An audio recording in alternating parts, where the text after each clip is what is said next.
Buenos días. Pues en el día de hoy, en este tercer día ya de esta 10ª jornada de Sociología 2024, nombrada Espacios Sociológicos, que se inscribe también a la 7ª Semana Nacional de Ciencias Sociales del Consejo Mexicano de Ciencias Sociales, COMEXO. Esto a través de la Universidad Autónoma de Baja California, la Facultad de Ciencias Humanas y, por supuesto, la Academia de Licenciatura en Sociología. El día de hoy tenemos al doctor Óscar Bernardo Rivera García, que nos va a presentar una interesante conferencia sobre la divulgación como espacio sociológico.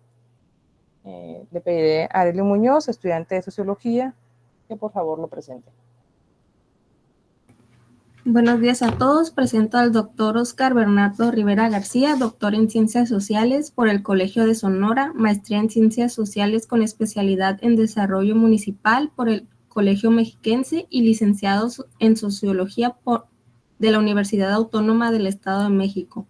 Miembro del Sistema Nacional de Investigadores desde 2017 y perfil deseable del PRODEP. Actualmente investigador en el Instituto de Investigaciones Sociales de la Universidad Autónoma de Baja California. Forma parte como colaborador del seminario Niñez Migrante desde el 2012, con líneas de investigación de migración internacional, niñas, niños y adolescentes migrantes y grupos en situación de vulnerabilidad y representaciones culturales. Muchas gracias, Arely. Buenos días. Bueno, quiero iniciar agradeciendo la oportunidad, la invitación a ELSA por esta organización que se está convirtiendo ya en una tradición desde la licenciatura, encabezada por supuesto por ELSA. En este sentido, al momento cuando ELSA me platicó la intención de organizar algo que sí que podía presentar en el marco de este gran evento de toda la semana, de inmediato pensé en lo más cercano que tengo ahorita. Y lo más cercano que tengo es algo que a mí en lo personal me hubiera encantado que me dijeran durante la formación de mi licenciatura. Cuando estaba estudiando yo la licenciatura en la Universidad Autónoma del Estado de México, no tengo presente que ninguno de mis maestros nos haya insistido mucho en el proceso de divulgación. Y ahorita, en este momento, me estoy dando cuenta de la gran importancia que tiene el ejercicio de divulgación, sobre todo, particularmente, en un área disciplinar tan importante como la sociología. Entonces, yo preparé algo enfocado precisamente para todas las personas que están en este momento estudiando la licenciatura en sociología. Evidentemente también para egresados, para colegas. ¿Por qué? Porque es una visión que tengo sobre la gran importancia que tenemos en el momento que estamos estudiando la sociología para divulgar algo que muy pocas personas tienen la habilidad de identificar, que es lo que nos decía uno de los grandes autores, la imaginación sociológica. En este sentido, le propuse a ELSA si podía presentar una especie como de charla conferencia que fuera sobre la divulgación como espacio sociológico. Desde mi punto de vista, me parece fundamental que todas las personas que están estudiando la licenciatura en sociología dimensionen la importancia y el poder que tienen en este momento de su formación para aportar algo a la sociedad.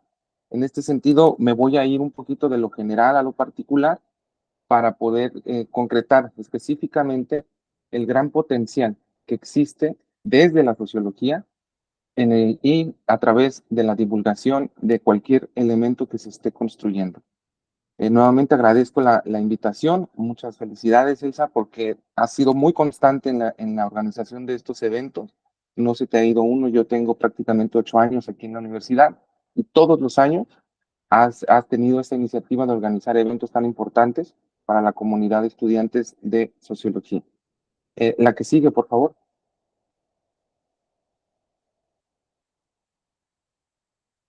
Sí me estoy escuchando, ¿verdad? Sí, muy bien. Ah, la que sigue. Ya estamos en la 2, que es algunas definiciones de sociología. Ah, es que a mí no me aparece, bueno, no me ¿No? ve. No, Ajá, sí, no pero sé si nosotros alguien la más. estamos viendo. ¿Sí la ven, verdad? Sí. Sí, ya ¿Ah, sí? estamos en la 2. Ajá, algunas definiciones de sociología. A lo Ah, muy mejor bien. tienes que refrescar tu tu imagen, pero no lo estamos viendo todos. Perfecto. Bueno, voy entonces a iniciar con estas breves definiciones. No lo alcanzo a ver yo, perdonen, va de memoria. Son algunas definiciones de sociología, de los grandes padres de la sociología, que durante la formación de la licenciatura nos han dicho y nos han querido enseñar prácticamente de memoria. Por ejemplo, Augusto Comte definió a la sociología en su grandiosa obra, Curso de Filosofía Positivista, como la ciencia que estudia la sociedad y las leyes que la rigen. Igual, Emily Durkheim, en las reglas del método sociológico, que todas las personas que estudiamos sociología tenemos por lo menos un formato, una edición de este libro, y en este libro, Emily Durkheim define a la sociología como disciplina, como el estudio de los hechos sociales que deben ser tratados como cosas, las famosas cosas, los hechos como cosas. Recuerdo también en la formación de licenciatura en sociología, cómo nos explicaban, cómo nos querían meter a fuerzas esta idea de la sociología transforma las cosas en hechos sociales y demás. No digo que esté mal, pero va sobre esto la charla. Weber, en su gran libro Economía y Sociedad, que prácticamente es la Biblia de toda persona que estudia sociología, definía a la sociología como la ciencia que busca entender la acción social y su contexto, analizando el significado que las personas otorgan a sus acciones. Las acciones, la acción social, la famosa acción social de Weber, que pudiera ser una de las bases para interpretar estas interrelaciones entre individuos, estructuras, y que es prácticamente la esencia de lo que investiga o lo que estudia la sociología. Parsons, en su momento, en su libro El sistema social, definió la sociología como la ciencia que estudia los sistemas de acción social y las interacciones que se producen entre ellos. Anthony Giddens, en su libro En la Constitución de la Sociedad, definió la sociología como el estudio de la sociedad que busca entender la interacción entre la estructura social y la acción humana. Y finalmente, Bauman, en su libro, que espero que ya la gran mayoría de los estudiantes, de las personas que están estudiando sociología, se haya acercado a este autor, porque es una de las referencias contemporáneas más actuales que van sobre algo muy concreto, que es la evolución de las sociedades. Bauman definía la sociología como la disciplina que se ocupa de las complejas relaciones entre los individuos y sus contextos sociales, especialmente en una modernidad líquida. Amor líquido, modernidad líquida, sociedad líquida. Bien, el objetivo de traer estas referencias un poco clásicas, un poco contemporáneas, de autores, sí, muy importantes dentro de la disciplina de la sociología, es para argumentar que si yo en lo personal me atreviera a establecer 4 pilares de los que va o de los que se sustenta la sociología a partir de estas definiciones clásicas, contemporáneas, sería en este sentido. La que sigue, por favor. Nada más me confirman que ya la estén viendo todos. La que sigue.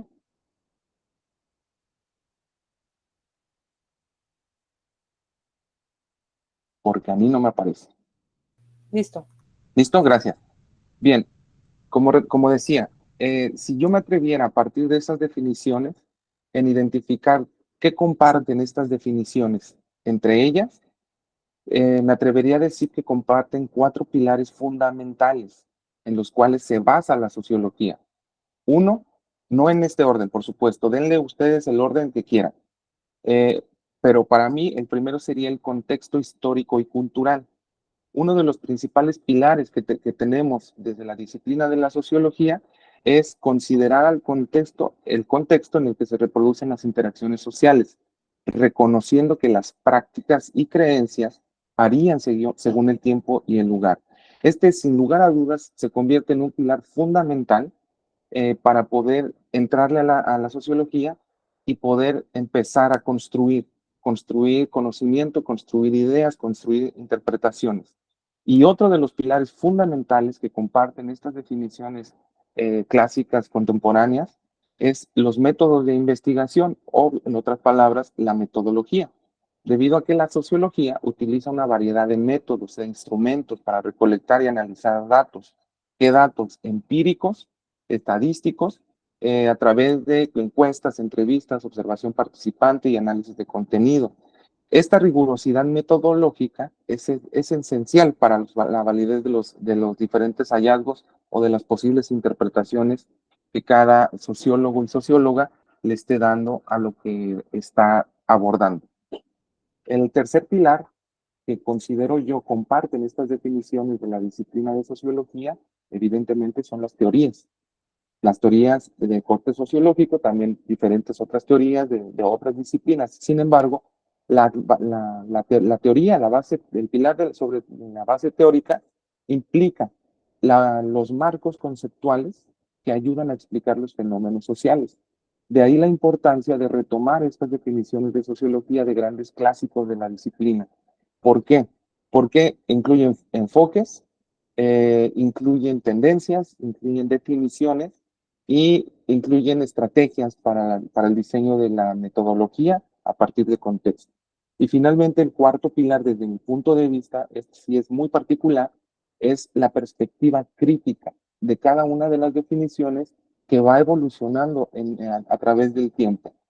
La sociología, a partir de convertirse en ciencia, de una disciplina, implica que está fomentando el análisis crítico. Y de los 4 pilares que están viendo en su pantalla, las personas que están estudiando sociología en este momento, su participación, la participación clave de cada uno de ustedes, es en la perspectiva crítica. ¿Por qué? Porque depende de ustedes el fomentar el análisis crítico de las estructuras sociales, el análisis crítico del poder, el análisis crítico de la desigualdad, abordando temas contemporáneos como raza, clase, género, diversidad, otros factores que afectan la vida social. Pero ojo, porque aquí es donde se involucran los otros 3 pilares. Partimos del principio que estamos estudiando la licenciatura en sociología. Y como estudiantes de sociología, tenemos diferentes visiones sobre las estructuras sociales.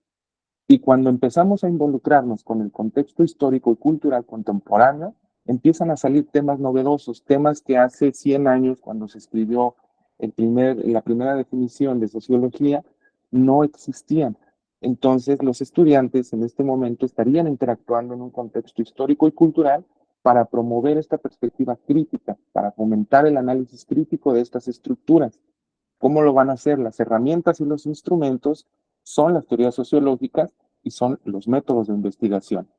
Es así como básicamente estos 4 pilares que en lo personal identifico, que comparten desde la primera definición de sociología hasta la más actual definición, se convierten en los pilares fundamentales para los estudiantes de sociología en el sentido de tener esta capacidad para poder fomentar un análisis crítico.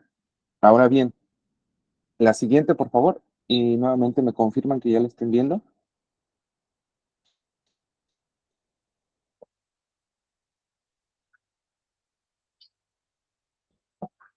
¿Ya la están viendo? Listo, sí. Gracias. ¿En qué me quedé? Ya, en la sociedad. Dense cuenta más o menos cómo fue evolucionando desde la primera definición de la disciplina hasta la actualidad, hasta el siglo XXI, en el sentido de la sociedad, en el sentido del primer pilar, el pilar del contexto cultural, del contexto en sí. Tenemos, por ejemplo, que la sociedad del siglo XIX implicaba una sociedad vinculada a la industrialización.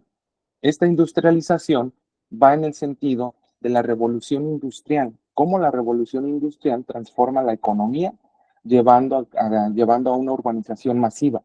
Las personas se empiezan a trasladar del campo a las ciudades en busca de trabajo en fábricas, lo que cambia las dinámicas familiares y comunitarias. En la sociedad del del siglo XIX, aparecieron estos fenómenos como los movimientos sociales. El siglo XIX fue testigo de numerosos movimientos sociales como el feminismo, el socialismo, el abolicionismo, y estos movimientos buscaban reformar las estructuras sociales y políticas promoviendo derechos y justicia social. Bien, también en el siglo XIX la sociedad se caracterizó por la estructuración de las clases sociales. La estructuración de las clases sociales interpretada por diferentes fuentes teóricas, marcos explicativos, implicaba que la sociedad se estaba volviendo más estratificada, con una clara división entre la clase trabajadora, la clase emergente y la aristocrática.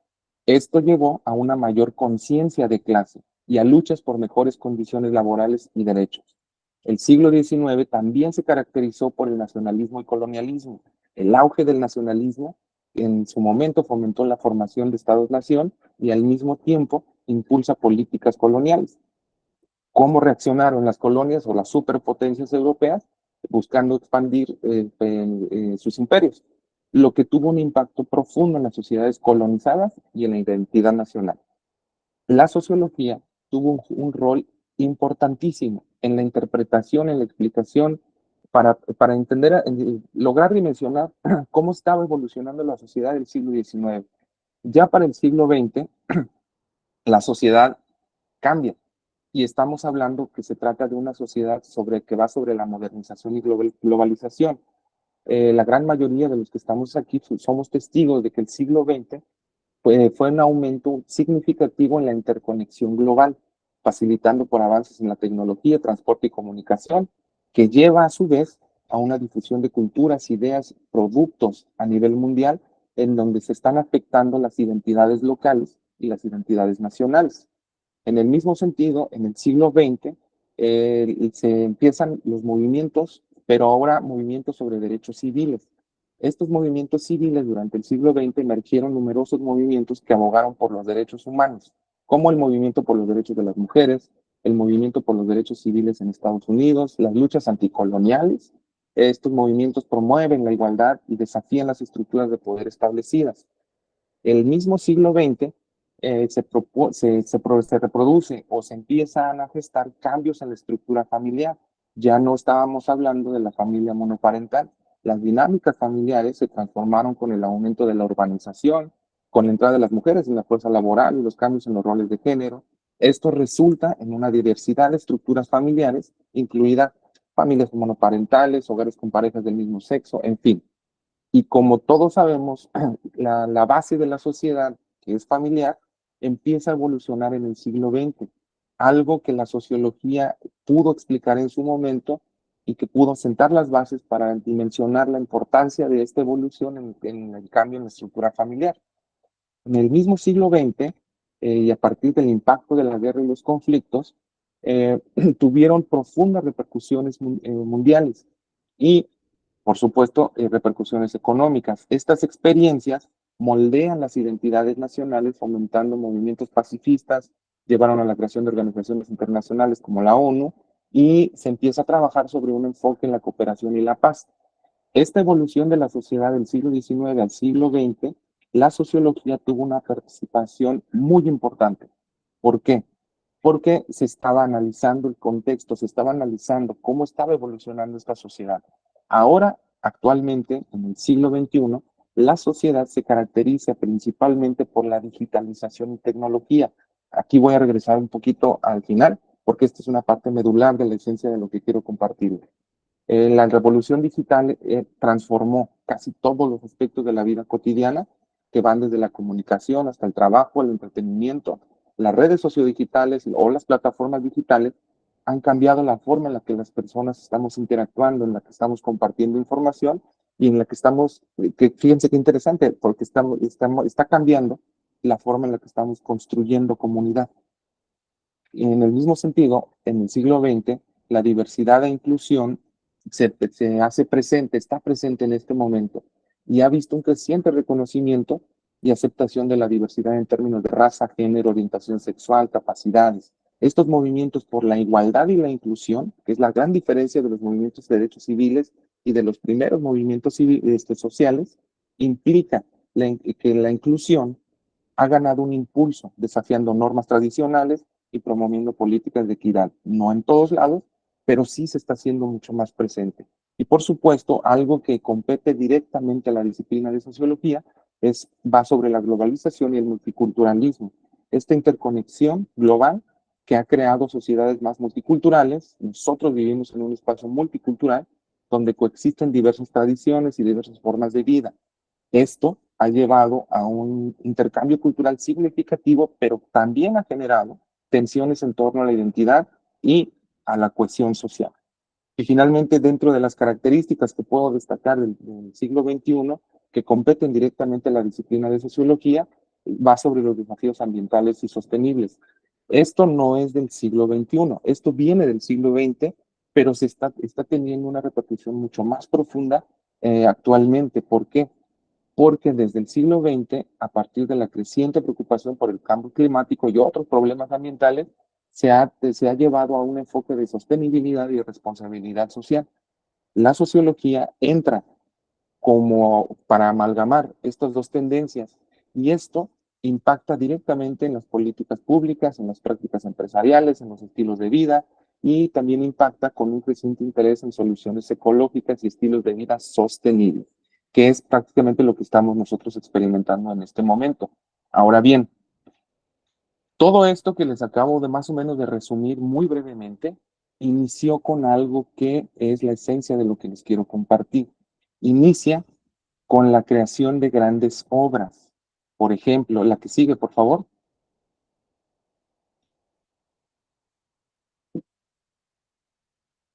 Me confirman porque yo sigo sin ver. Listo. Gracias. Las grandes obras. Si bien inicié con unas definiciones clásicas de autores clásicos del siglo XIX, del siglo XX y una del siglo XXI, todo este resumen, todos estos elementos que fueron sobre los pilares, que fueron sobre las características de las sociedades en estos 3 siglos, eh, el poderlas entender, explicar, comprender, dimensionar, asimilar, fueron gracias a grandes obras. ¿Qué implica una grande obra desde la disciplina de la sociología? Implica que marcan un periodo histórico, marcaron un periodo histórico y son mucho más simples contribuciones intelectuales. No son más que, son mucho más que simples contribuciones intelectuales. Estas grandes obras fueron reflejo de motores de las transformaciones sociales, culturales y políticas que definieron y están redefiniendo las sociedades. Por ejemplo, grandes obras en el siglo XIX. Montesquieu, en su libro Espíritu de las Leyes, se escribió en el siglo XVIII, pero este libro tuvo una influencia significativa en todas las obras de Durkheim, Spencer y Marx. ¿Por qué? Porque ahí se hablaba de una correlación entre cultura, leyes e identidad en el espíritu de las leyes. Durkheim, en su gran obra, La división del trabajo social, con esta obra permite entender cómo estaba evolucionando esta sociedad del siglo XIX. Spencer, con la sociedad industrial y su futuro, vislumbró cómo la revolución industrial iba a impactar en el siglo XX. Estas grandes obras del siglo XIX permiten la creación de otras grandes obras del siglo XX, como cuál, la ética protestante y el espíritu del capitalismo, los fundamentos de la sociología, las grandes urbes y la vida del espíritu de Simmel, de Berger y Luhmann, la construcción social de la realidad, de Habermas, la teoría de la acción comunicativa. En el siglo XIX tenemos la gran obra del gurú, que es Carlos Marx, La lucha de clases en Francia. Estas grandes obras de de los 2 siglos, del XIX y del XX, permiten que, por ejemplo, Castells, en su obra La sociedad de Red, de Amartya Sen, sobre la identidad y violencia, y de Lipovetsky, entre muchas otras obras, estoy resumiendo muy breve, porque no quiero puntualizar sobre las grandes obras, sino quiero puntualizar sobre cómo iniciaron estas grandes obras. Estas grandes obras que permiten la explicación, que permiten el resumen, que permiten construir a partir de estos 4 pilares, tuvieron un legado y ese legado inicia precisamente con la divulgación de lo que está aconteciendo bajo estos 4 pilares, bajo el pilar del contexto, del marco explicativo que serían las teorías, de la metodología para explicar las diferentes sociedades y por supuesto de la promoción del pensamiento crítico. Pensemos, por ejemplo, en Weber, en la ética protestante y el espíritu del capitalismo. Esta grande obra permitió, promovió un pensamiento crítico precisamente para identificar estos impactos de lo que implicaba la religión en la toma de decisiones. Estas grandes obras tienen un legado y el legado se puede resumir básicamente en 7 puntos. Por ejemplo, es la que sigue, por favor. Yo estoy viendo grandes obras. Esa, esa. todo gran obra desde la disciplina de la sociología, desde mi muy personal punto de vista, puede implicar 7 elementos. 1, se trata de una teoría innovadora, porque presenta un marco teórico novedoso. 2, un legado de una obra va sobre la metodología. El legado de una obra va sobre la contextualización histórica, ya que sitúa la obra en su contexto histórico y cultural. El legado de una obra tiene relevancia social porque aborda problemas, cuestiones sociales importantes. El legado de una obra tiene implicaciones prácticas, se puede echar a andar. Ofrece sugerencias o reflexiones que pueden ser aplicadas en políticas públicas. Por ejemplo, el legado de una gran obra permite la interdisciplinariedad, que es integrar diferentes perspectivas disciplinares. Y el séptimo, por supuesto que hay más, pero para mí, en la esencia de lo que quiero comunicarles, el séptimo legado de una obra puede ser la recepción, que va más allá de lo académico, va más allá de la generación de conocimiento académico, de este conocimiento en el que estamos muy acostumbrados. La recepción de una obra implica ir más allá de lo académico, ir más allá de lo teórico, de lo epistémico, implica que está teniendo un impacto precisamente con las personas involucradas en lo que estamos analizando o viendo. Bien, ahora, ¿qué podemos hacer? Y ya le entro a lo que quiero compartirles. ¿Qué podemos hacer como estudiantes de sociología? ¿Qué podemos hacer como para aspirar a legar una gran obra? Todo lo que hemos estado hablando ahorita, todos estos autores que les hemos estado compartiendo, iniciaron precisamente con la divulgación, que es la que sigue. Elsa, por favor.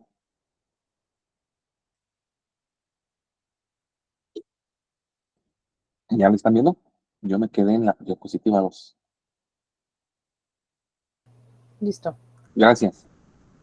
Todas estas personas se propusieron, necesito que se ubiquen en el contexto, en el siglo XIX, en el siglo XX y por supuesto en el siglo XXI. En el siglo XIX, ¿qué fue lo que hicieron? El contexto determinaba que se podía escribir en libros, en obras, pero en esencia iniciaron haciendo una divulgación. ¿Qué implica la divulgación en sociología? Implica la importancia de ofrecer una perspectiva no solo desde el avance de la misma disciplina, sino también desde la construcción de la sociedad informada y crítica. ¿Por qué se divulga? Para evidenciar cómo se estaba reconfigurando la clase social. ¿Qué tenía como resultado? Organización social para poder representarla a través de movimientos, de revoluciones. Comunicar desde la sociología tiene un impacto directo en la comprensión de problemas sociales y en la formulación de políticas públicas o bien en la formulación de posibles soluciones a algo que se está evidenciando. La divulgación desde la sociología es evidenciar algo fundamentado. ¿Por qué? Porque lo esencial para que los ciudadanos comprendan fenómenos sociales complejos como la desigualdad, la violencia de género, el cambio climático, implica iniciar con la divulgación. Cuando la información se presenta de manera accesible, se empodera a las personas para que tomen decisiones informadas en sus vidas diarias. El acceso al conocimiento, la generación de conciencia social, el fomento al debate público y la responsabilidad social de la sociología parte de la divulgación. Divulgación sobre pobreza estructural para generar una mayor conciencia, divulgación para presentar diferentes perspectivas sobre un tema y la divulgación de resultados y opiniones. En este sentido, la esencia de una sociedad crítica, la esencia de una sociedad inclusiva, de una sociedad igualitaria, parte de lo que como estudiantes de sociología, como estudiantes de sociología podamos divulgar desde nuestra perspectiva individual para generar esta sociedad crítica a partir de marcos explicativos, como son las teorías, y desde un determinado contexto, como es la frontera norte de México, por situarnos en un contexto específico. Ahora, ¿de qué va la divulgación?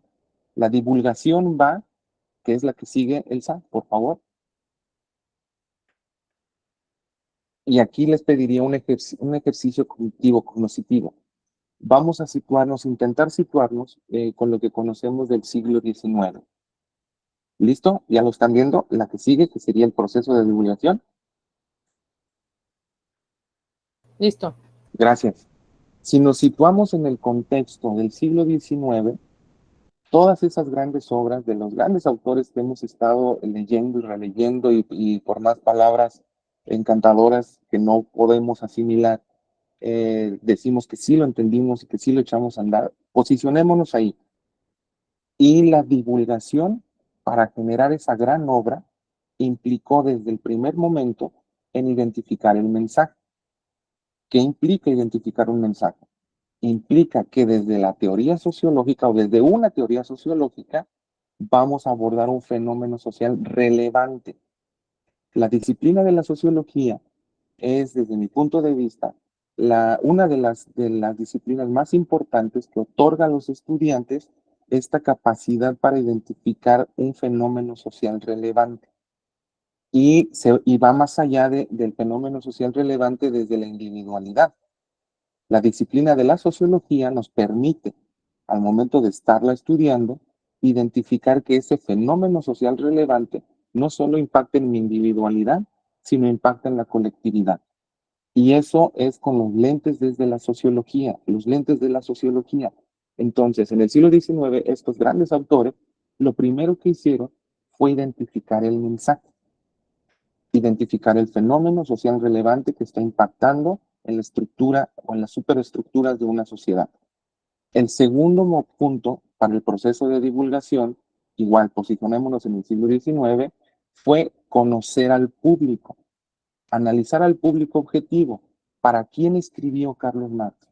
Para los grandes aristócratas, para los capitalistas, para los obreros.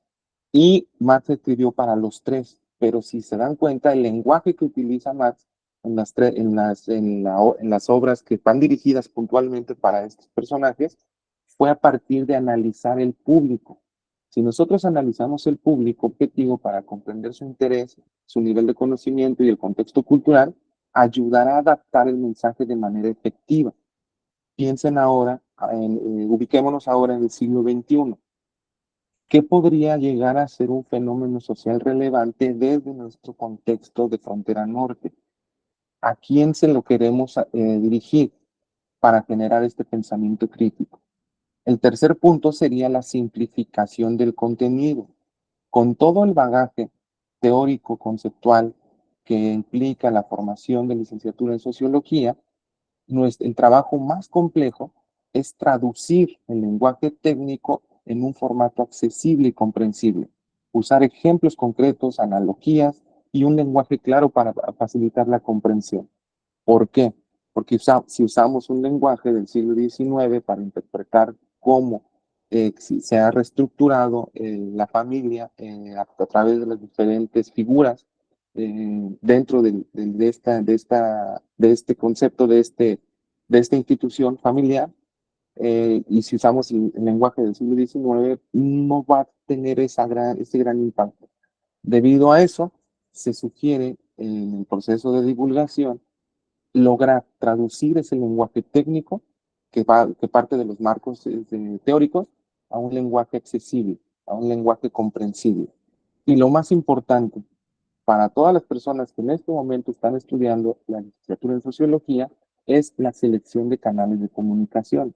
En su momento, el único canal de comunicación que existía era a través de la escritura, a través de documentos, a través de libros, y era muy complejo abarcar lo que se quería abarcar en cuanto a población. Ahora, en el siglo XXI, los estudiantes que están estudiando sociología tienen un sinfín de canales de comunicación, que ahorita voy a llegar a ellos, porque esta es la clave del proceso de divulgación. Al momento por eso inicié mi charla diciendo que esta información me hubiera encantado conocerla cuando yo estaba estudiando la licenciatura. Porque si bien cuando yo estaba estudiando la licenciatura empezaban estos canales de comunicación, no teníamos idea que podíamos adaptar un mensaje para ser publicado o divulgado a través de un canal de comunicación. El objetivo final de la divulgación, el objetivo final, como lo vamos a ver más adelante, de la sociología es generar esta conciencia social de algo que nos interesa, de algo que estamos identificando que tiene un impacto en las superestructuras, en las estructuras. Y el cuarto punto del proceso de divulgación es esa, elegir los canales de comunicación. Si elegimos el canal de comunicación a partir de un lenguaje menos complejo, más accesible, vamos a identificar al público que consume este canal de comunicación y vamos a poder transmitir este fenómeno social relevante. Seleccionar el canal de comunicación, regreso, lo abordo más adelante con más profundidad. Y finalmente, el quinto punto de la divulgación es la interacción o el famosísimo feedback, que es fomentar la interacción entre el público, permitiendo preguntas y comentarios. Este feedback, de manera intencional, se está llevando a cabo durante la formación de la licenciatura en sociología. ¿Cuál es el famoso feedback? Aquellos ensayos que les piden sus profesores y al momento de evaluarlos se esperaría una interacción. En comentarios, sugerencias, cómo va trabajando esta situación. Pero si estamos ya planeando el proceso de divulgación, ya seleccionamos el canal, aventamos la información y esperamos lo que ahora conocemos dentro de las plataformas sociodigitales como esos famosos comentarios, esos famosos likes. Ese sería un proceso de interacción o de feedback que nos estaría evidenciando qué tan accesible o qué tan funcional está siendo el canal de divulgación o el lenguaje o el público o bien el mensaje. Y finalmente, ahora sí, el proceso de divulgación en su último punto lo que busca es una reflexión crítica, ya que si se divulga, se estimula el pensamiento crítico, animando a cuestionar, discutir y explorar más sobre el tema. Esto amplía el alcance de la divulgación y promueve una sociedad mucho más informada. En términos muy concretos, muy concretos, los 4 elementos centrales de la importancia de divulgación, que sería la que sigue, Elsa, por favor, son los siguientes.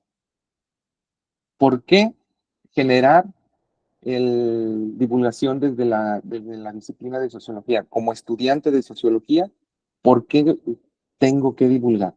¿Ya le están viendo? La que sigue, que es la importancia de la divulgación.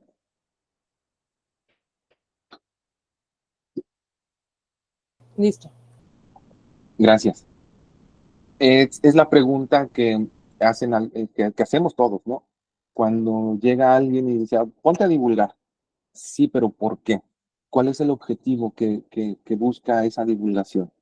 Bien, la importancia de divulgar desde la disciplina de sociología implica, particularmente para la sociología, el conectar el conocimiento académico con la sociedad, facilitando una comunicación afectiva y significativa.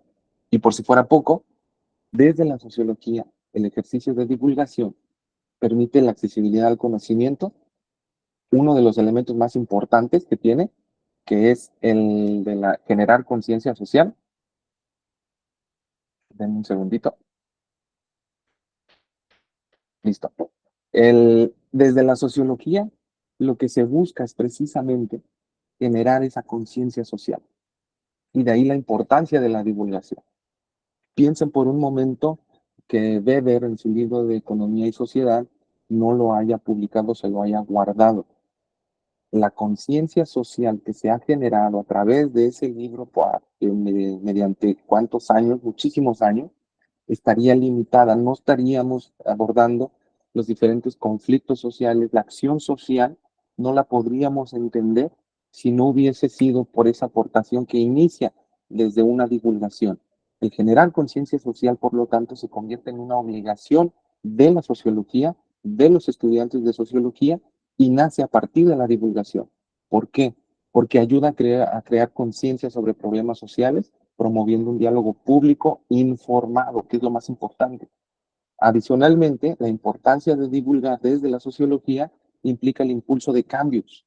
Podemos ser actores de cambio, podemos generar, podemos sembrar esa semilla para generar ese cambio, pero no lo vamos a poder hacer si no empezamos a divulgar. ¿Por qué? Porque la divulgación puede inspirar acciones, puede inspirar cambios sociales, ya que moviliza a la comunidad hacia temas relevantes, movilizarla no en términos físicos, sino movilizarla en términos ideológicos.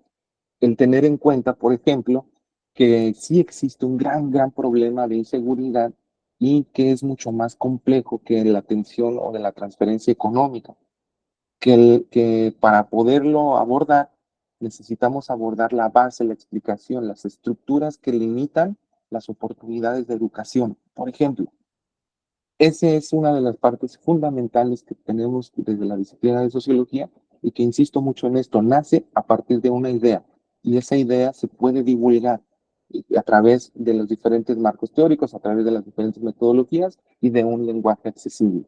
Y por último, el cuarto puntito sobre la importancia de la divulgación es que permite una educación continua.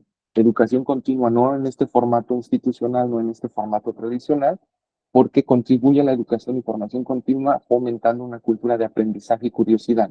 Repito, no en este formato de educación institucional, sino en el formato de le sembré la duda a alguien y ese alguien se va a meter a revisar por lo menos qué significa esta palabra y cómo la va a relacionar con el fenómeno que yo estoy explicando.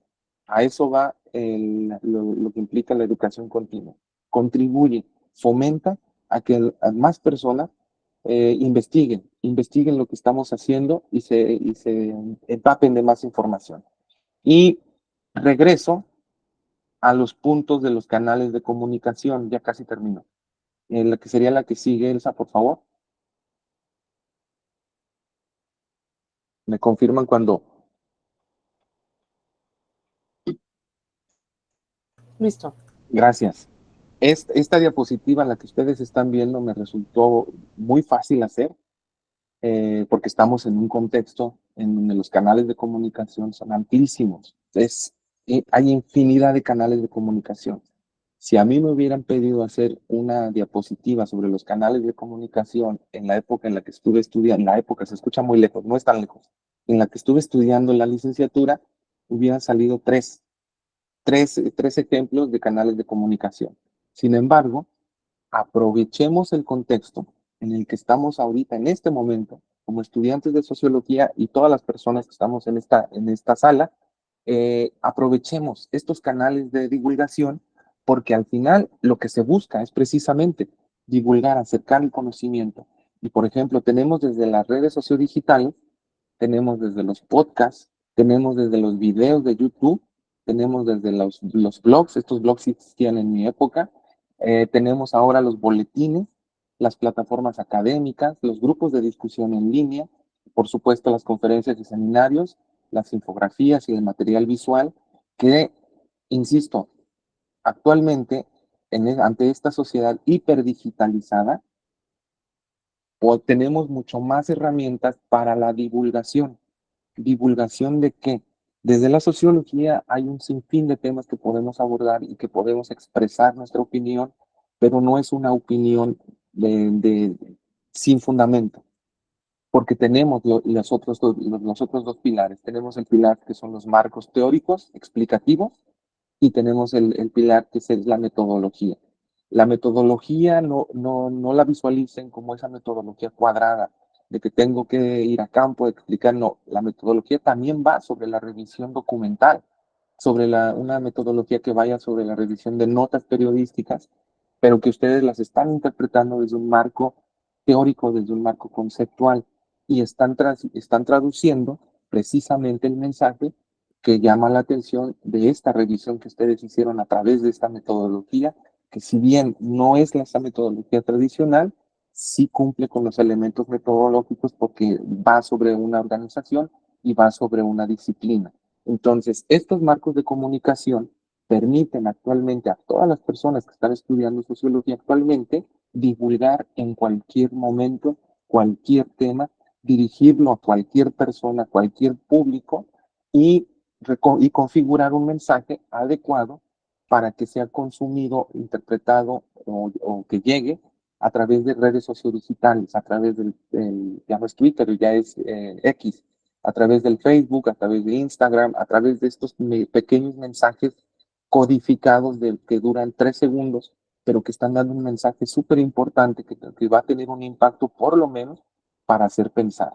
Entonces, si a mí me hubieran, si en mi época de licenciatura hubiera existido tantos canales de divulgación, tantos canales de comunicación, y me hubieran dicho la importancia que tiene la divulgación desde la sociología, no sé, tal vez ahorita estuviera escribiendo una gran obra con un gran legado, que es uno de los objetivos que queremos desde la disciplina de sociología, dejar un legado a partir de una obra. Pero tenemos que iniciar con esta pequeña divulgación, con este acercamiento al proceso de comunicación de algo que nosotros sabemos interpretar, que nosotros tenemos los instrumentos y las herramientas. Cierro finalmente con algunas reflexiones que van desde lo local. De ahí la importancia de los canales de comunicación, que sería la última diapositiva, Elsa, por favor. Estas son cinco reflexiones finales que van sobre la importancia de la divulgación en el espacio sociológico y en un contexto local. Ya lo están viendo las reflexiones, ¿verdad? Listo. Gracias. La primera, el divulgar se ayuda a que los ciudadanos entiendan mejor su entorno, sus problemas y las interacciones que los moldean. ¿Por qué pongo 2 puntos desde lo local? Porque los invito a posicionarnos desde lo local. ¿Dónde estamos? Estamos en una ciudad fronteriza o donde quiera que ustedes estén. Desde ahí, piénsense desde ahí. El divulgar va a permitir que los ciudadanos a su alrededor, las personas a su alrededor, entiendan mejor el entorno, entiendan cómo impactan estos problemas y asimilen cómo las interacciones de estos problemas moldean ciertas decisiones. La segunda reflexión final es, al compartir historias, datos relevantes, se le brinda a las personas la información necesaria para abogar por sus derechos y necesidades, fomentando la participación activa en la toma de decisiones. Si no divulgamos aquellos derechos que están constituidos en una normatividad y que nosotros estamos identificando una violación flagrante a estos derechos, no estaríamos contribuyendo. Al divulgarlo, alguien se va a interesar, alguien se va a buscar, se va a poner a investigar o alguien se va a acercar en la retroalimentación y vamos a tener un punto adicional porque estamos compartiendo estas historias a través de la divulgación. La tercera reflexión final, al dar a conocer temas sociológicos relevantes en el contexto local, se fomenta el diálogo constructivo entre diferentes grupos y sectores. Ayuda a crear espacios de encuentro donde se pueden discutir y abordar problemas sociales desde diversas perspectivas, fortaleciendo algo que es importantísimo para la sociología, para todas las personas, que es la cohesión social. En la cuarta reflexión final, la sociología también estudia las identidades y las tradiciones locales. En este sentido, divulgar estos aspectos ayuda a fortalecer el sentido de pertenencia y orgullo comunitario, la identidad comunitaria, promoviendo una mayor valoración de la diversidad cultural y social dentro de la localidad. Y la última reflexión, la divulgación sociológica contribuye a la educación de la población sobre temas sociales como la desigualdad, la violencia y la diversidad. Genera una mayor conciencia social y fomenta la empatía entre los miembros de la comunidad, lo cual es esencial para construir una sociedad más justa y solidaria.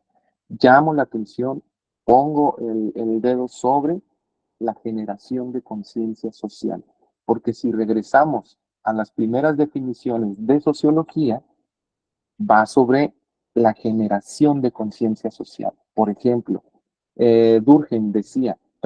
Comte decía, la ciencia que estudia la sociedad y las leyes que la rigen, generar conciencia social sobre las leyes que rigen a la sociedad, la ciencia que estudia los sistemas de acción social y las interacciones que se producen entre ellos. Parsons, en su libro El Sistema Social. Generar conciencia social implicaba que las personas se dieran cuenta de cómo las interacciones producen y repercuten directamente en la toma de decisiones. La ciencia que busca entender la acción social y su contexto, analizando el significado que las personas otorgan a sus acciones. Weber, Economía y Sociedad, conciencia social sobre la acción social. Y la disciplina que se ocupa de las complejidades, de las complejas relaciones entre los individuos y sus contextos sociales, especialmente en una modernidad líquida. Conciencia social sobre modernidad líquida. Bauman, modernidad líquida. Muchas gracias.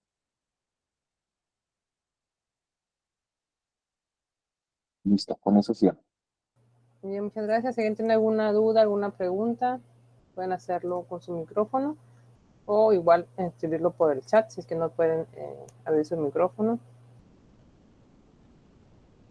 Aquí hay un mensaje, la doctora Marina dice: muchas felicidades, doctor, aquí estoy a distancia. Muchas gracias, doctora. Gracias. Bueno, en lo que se deciden a preguntar, yo tengo dos preguntas. El día de ayer estuvimos en una reunión y comentaban sobre la formación de sociólogos, ¿no? Y cómo es que se requiere tener una visión analítica. En ese sentido, para que un sociólogo tenga una capacidad de análisis, ¿de qué manera es que nos sirve esta información, ¿no?, que nos acabas de dar? Esa sería la primera pregunta. Y la segunda, que va de la mano, ¿cómo formar una opinión argumentada? Porque todos tenemos una opinión y tenemos derecho a emitirla, si es con respeto, pero el sociólogo tiene que profundizar, ¿no? Entonces, ¿nos podrías explicar estos dos aspectos, por favor, en lo que se deciden los demás a preguntar?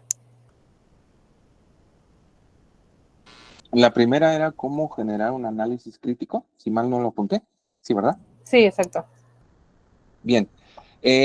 Y para responderla, me voy sobre lo que les presenté, que serían los 4 pilares que yo identifico. No es que sean los únicos, no es que sean los que yo digo, pero considero yo que para poder llevar a cabo un análisis crítico, la disciplina de sociología otorga a las personas que la estudiamos, que nos involucramos, de 2 instrumentos fundamentales. El primero, por supuesto, que es la teoría sociológica o las diferentes teorías, los conceptos. Y esto implica tener la base para poder llevar a cabo un análisis crítico. El primer elemento, por tanto, serían las teorías, los conceptos.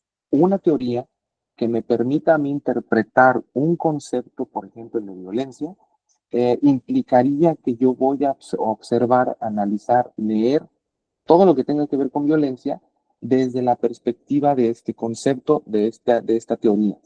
Y el segundo elemento es para mí uno de los elementos más importantes de los que debemos tener como sociólogos y sociólogas para poder llevar a cabo un análisis crítico, que es la información empírica que la obtenemos a través de un riguroso método de investigación o una metodología. Pero ¿a qué voy? No esta metodología tradicional, no esta metodología que nos planta una línea totalmente recta, sino esta metodología flexible que me va a permitir a mí revisar estadísticas, por ejemplo, que me va a permitir a mí revisar algunas notas periodísticas, que me permite a mí revisar algunas publicaciones de alguna red sociodigital de un actor clave y que me va a dar la información empírica. Entonces, para llevar a cabo un análisis crítico, lo primero que debemos hacer es tener un marco de referencia que es teórico o conceptual. Y aquí se complica debido a que nosotros debemos interpretar y traducir esa teoría, ese concepto, en algo concreto, en algo entendible a través de un lenguaje mucho más accesible y que lo vamos a alimentar con la información empírica que obtuvimos a través de este método de investigación o de esta metodología. Y por supuesto, los otros 2 elementos concretos, que son el contexto histórico y cultural. ¿Desde dónde estoy sacando esta información quién es el que me está dando el elemento teórico, en qué momento estaba, cuál fue su situación histórica, su situación cultural, desde dónde está escribiendo para poder llevar a cabo estas aportaciones y lo más importante, desde dónde yo estoy analizando. Estoy analizando la violencia, particularmente en Mexicali, particularmente la violencia que se está reproduciendo o se puede reproducir en una unidad académica, en mi facultad, en mi salón, con mi familia, con mis amigos. Estamos aterrizando la parte contextual. O voy a ofrecer una divulgación, un análisis crítico un poco más amplio sobre lo que está aconteciendo a nivel nacional o con lo que está aconteciendo a nivel internacional. Por lo tanto, estos tres elementos, que sería el marco teórico, bueno, los marcos explicativos, las teorías, la información empírica obtenida a través del método de la metodología y el contexto, el marco contextual histórico, implicaría generar esa perspectiva crítica y, por supuesto, ese análisis crítico. Y en ese sentido, contesto la segunda, que sería la opinión argumentada.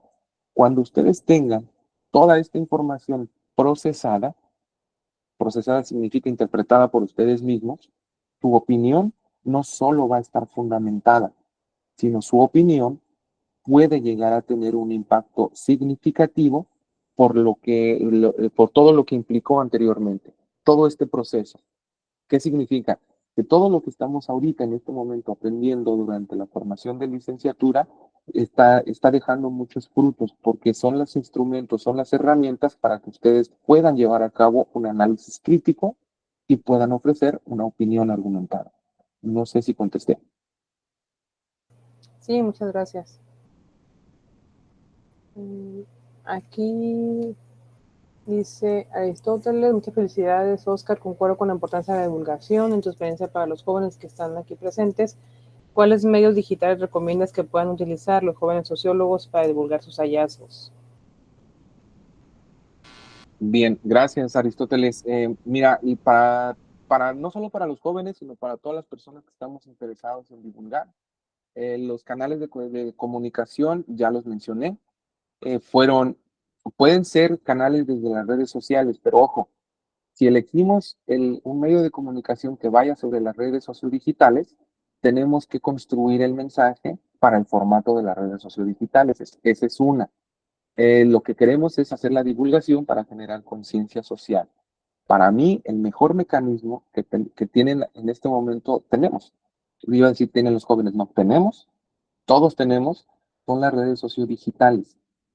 Se complica un poco más para las generaciones más avanzadas me refiero más grandes, porque no tenemos esa experiencia en el lenguaje aún, o muchos sí, algunos no, algunos como yo no, pero los jóvenes tienen esa habilidad de adaptar el mensaje en el formato de las redes sociodigitales con palabras, por ejemplo, les confieso, yo me acabo de enterar lo que significa banear, no sabía, pero en fin, ese es el brevario cultural.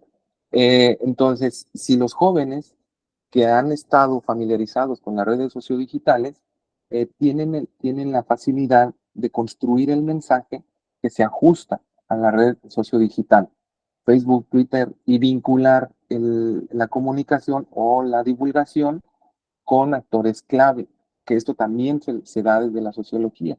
No van a mandar o van a publicar su divulgación para que la vean todas las personas, la van a publicar para que la vea cierto perfil de seguidores.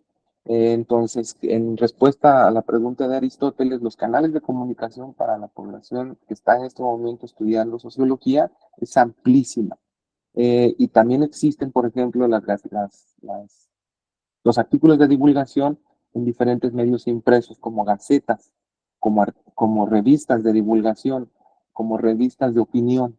Estos también se convierten en un medio, son un poco más extensos las divulgaciones, sin embargo, implican el mismo reto, que sería la transcripción del mensaje, ajustar el lenguaje y divulgarlo. Siempre con esta idea, siempre con la idea del objetivo que tenemos desde la disciplina de la sociología, que es la generación de conciencia social.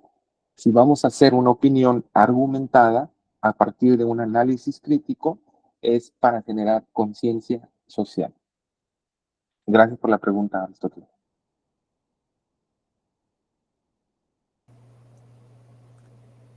Y muchas gracias. Y Miriam González dice, buenos días, excelente conversatorio. ¿Cómo considera que ha evolucionado el papel del sociólogo en la divulgación y estudio de los movimientos sociales? Una pregunta. Y la otra dice, ¿y cuáles podrían ser los ajustes o cambios que se deben realizar para una interpretación o descripción de las causas de los movimientos? Muchas gracias por la pregunta, Miriam. Muy buenas preguntas, muy buenas preguntas. Fíjate qué interesante. ¿Por qué? Porque el papel del sociólogo en la divulgación y estudio de los movimientos sociales, desde mi muy personal punto de vista, se quedó anclado en lo que los marcos referenciales hablan de los antiguos movimientos sociales, es decir, de aquellos movimientos sociales que nacieron en el siglo XX.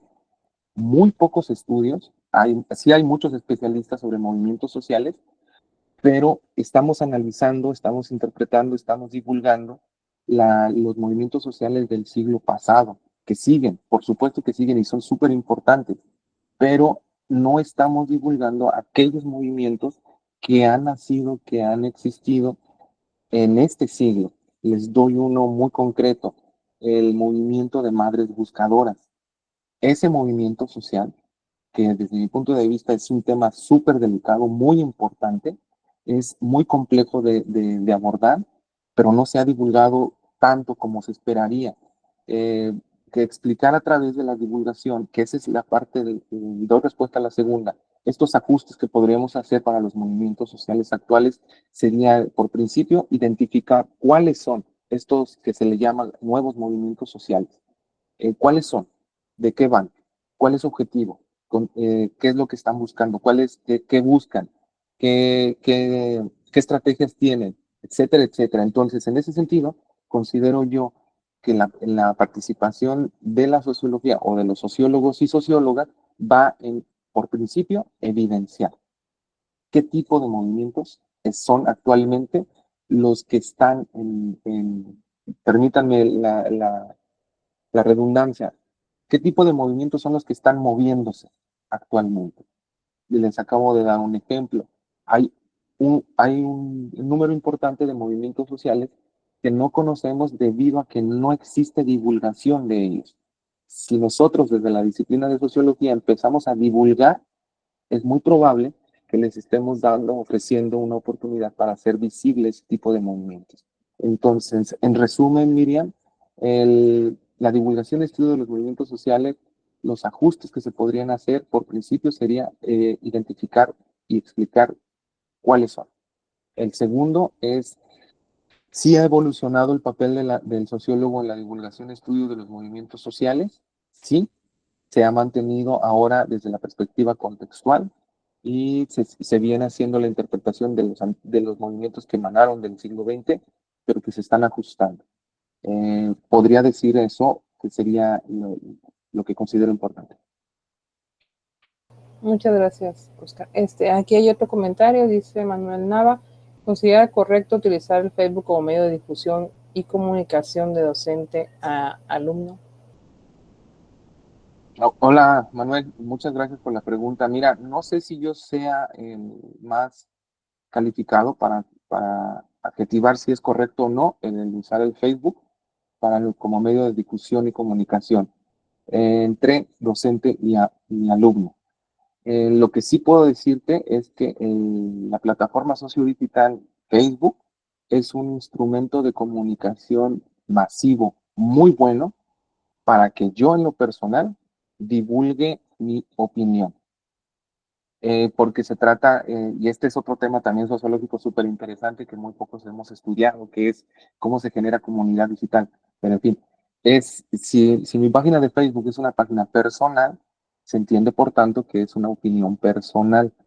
Si el profesor la utiliza para comunicarse con sus docentes, repito, no creo que yo sea el más calificado para decir si es correcto o no. Sin embargo, considero yo que sí, el Facebook es un mecanismo que me permite a mí, como individuo, como dueño de esa página, divulgar lo que yo pienso, lo que yo creo, y que sería un medio de comunicación o un canal de comunicación que funcionaría para divulgar algo de lo que yo estoy interesado en divulgar. En cuanto si es correcto o no utilizarlo como manera de difusión y comunicación, no podría ofrecer una opinión.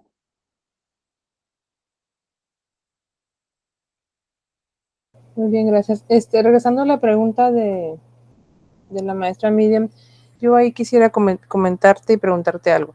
Uh-huh. En el caso de la sociología como profesión en México, pues tiene un campo particular, bueno, dos campos particulares, ¿no?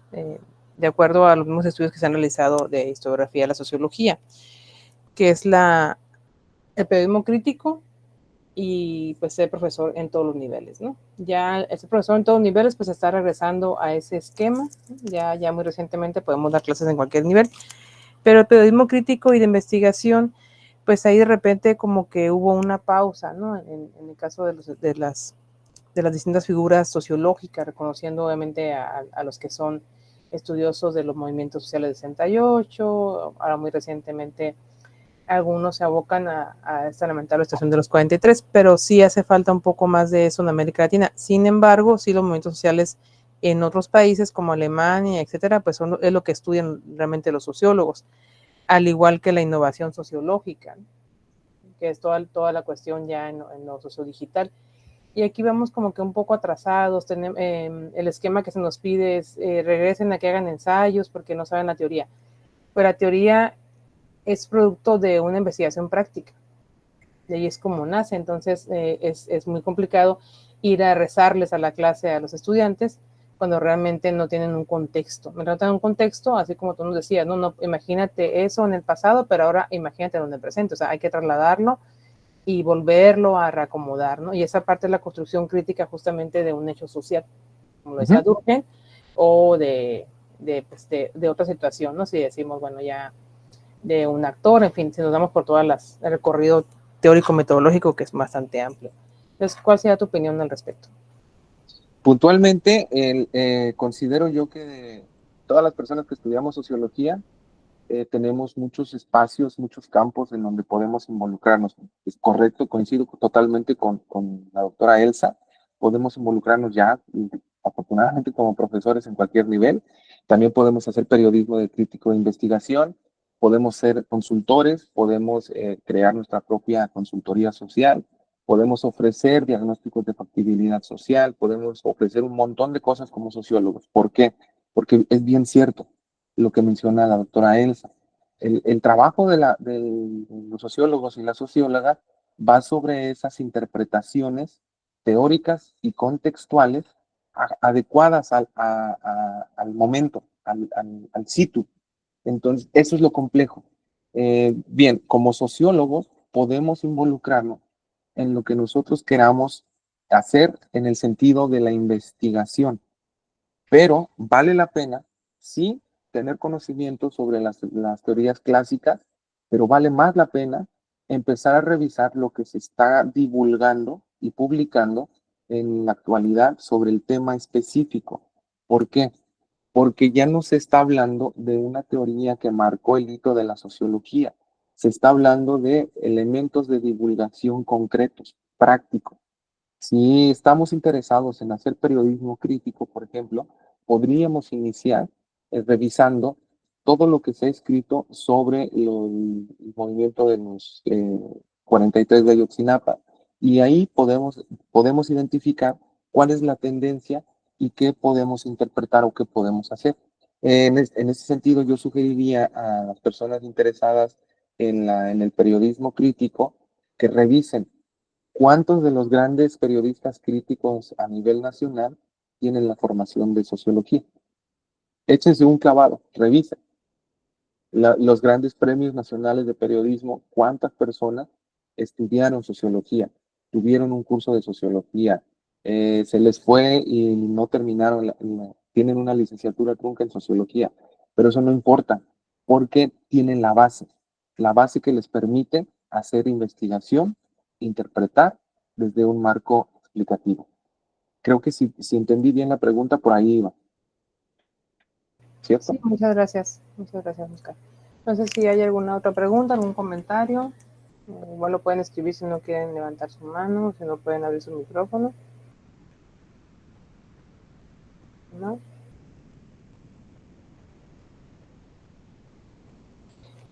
Si no hay ninguna pregunta, pues primero que nada agradecerte esta constante participación en la jornada de sociología, invitarles a la siguiente actividad, que es un curso sobre la clase T, que nos van a impartir la doctora Yasmín, la doctora Savillegas, a partir de las 11. Y para recordarles también, continuamos el día de mañana y el sábado tenemos el foro de egresados de manera presencial, al cual también estás cordialmente invitados. Este va a ser de 11 a 5. Y pues muchas gracias a todos por su presencia. Si no hay ninguna duda o pregunta, pues nos despedimos, seguimos agradeciendo y en cuanto el video esté listo, pues lo compartiré en mi canal de YouTube para que también todos lo puedan compartir, ya que creo que eso es muy relevante para cualquier estudiante de sociología o profesor que también lo pueda utilizar para sus clases. Muchas gracias, Oscar. No sé si quieres hacer algún comentario final. Nada más agradecer el espacio, Elsa, nuevamente, reiterarte mi reconocimiento por el compromiso que tienes con la licenciatura, con la carrera, y divulguen, pónganse a divulgar, compañeros, compañeras. Es la esencia de la sociología. Muchas gracias por su atención. Muchas gracias, Oscar. Gracias. Ahí están los emojis para que lo quieras. Gracias. Dice Paola que muchas gracias. Igual Miriam González que muchas gracias por su tiempo, por la conferencia. Gracias a todos también por acompañarnos y a todas. Y nos vemos en punto de las 11. Gracias, hasta luego.